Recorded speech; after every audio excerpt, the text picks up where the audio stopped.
ಅತ್ಯಂತ ತರಾತುರಿಯಲ್ಲಿ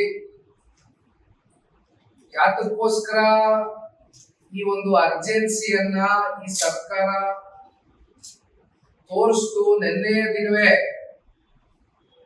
ಇವೆಲ್ಲವನ್ನ ಕೈಗೆತ್ಕೊಂಡು ವ್ಯವಸ್ಥೆಗಳನ್ನ ಸರಿಯಾಗಿ ಮಾಡ್ದಿರಾ ಯಾವುದೇ ಒಂದು ಸಮನ್ವತೆಯ ಒಂದು ಸಮಿತಿಯನ್ನ ಒಂದು ರಚನೆ ಮಾಡಿ ಸರ್ಕಾರ ಹಲವಾರು ವಿವಿಧ ಇಲಾಖೆಗಳ ಜೊತೆಯಲ್ಲಿ ಕೂತು ಬೆಂಗಳೂರಿನ ಟ್ರಾಫಿಕ್ ಪೊಲೀಸ್ ಇರ್ಬೋದು, ಪೊಲೀಸ್ ಕಮಿಷನರ್ ಅವರು ಇರ್ಬೋದು, ಮೆಟ್ರೋ ಇರ್ಬೋದು, ಆಂಬ್ಯುಲೆನ್ಸ್ ಗಳಿರ್ಬೋದು, ಸಡನ್ ಆಗಿ ಏನಾದ್ರು ಇಂಥ ದುರ್ಘಟನೆಗಳು ನಡೆದಾಗ ಎಮರ್ಜೆನ್ಸಿಗೆ ಯಾವ ರೀತಿ ನೀವು ಕೇರ್ಗಳನ್ನ ತಗೊಳ್ಬೇಕಾಗಿತ್ತು, ಇವೆಲ್ಲವನ್ನ ನೀವು ಪರಿಗಣನೆಗೆ ತಗೊಂಡು ಒಂದು ಕೋಆರ್ಡಿನೇಷನ್ ಕಮಿಟಿಯನ್ನ ಮಾಡಿ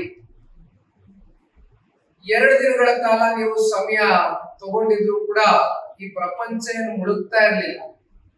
ನಾವೆಲ್ಲ ಕಾಯ್ತಾ ಇದ್ವಿ, ಏನ್ ತೊಂದರೆ ಇರ್ಲಿಲ್ಲ.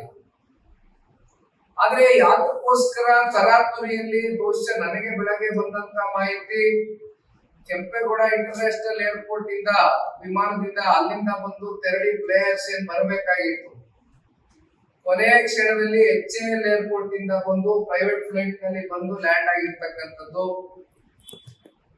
ಬಹುಶಃ ಅಲ್ಲಿಂದ ನಾವು ನೋಡ್ತಕ್ಕಂಥದ್ದಾದ್ರೆ ನಿನ್ನೆಯ ದಿನ ನನಗೆ ಒಂದು ಅರ್ಥ ಆಗದೆ ಇರ್ತಕ್ಕಂಥ ಸಂಗತಿ ಏನಂದ್ರೆ, ಒಂದ್ ಕಡೆ ವಿಧಾನಸೌಧದಲ್ಲಿ, ಇನ್ನೊಂದು ಕಡೆ ಚಿನ್ನಸ್ವಾಮಿ ಸ್ಟೇಡಿಯಂ ಅಲ್ಲಿ, 2 ಕಡೆ ಈ ಸಂಭ್ರಮಾಚರಣೆಯನ್ನ ಇವತ್ತು ಆಚರಣೆ ಮಾಡ್ಬೇಕಾಗಿರ್ತಕ್ಕಂಥ ಅಗತ್ಯತೆ ಏನಿತ್ತು?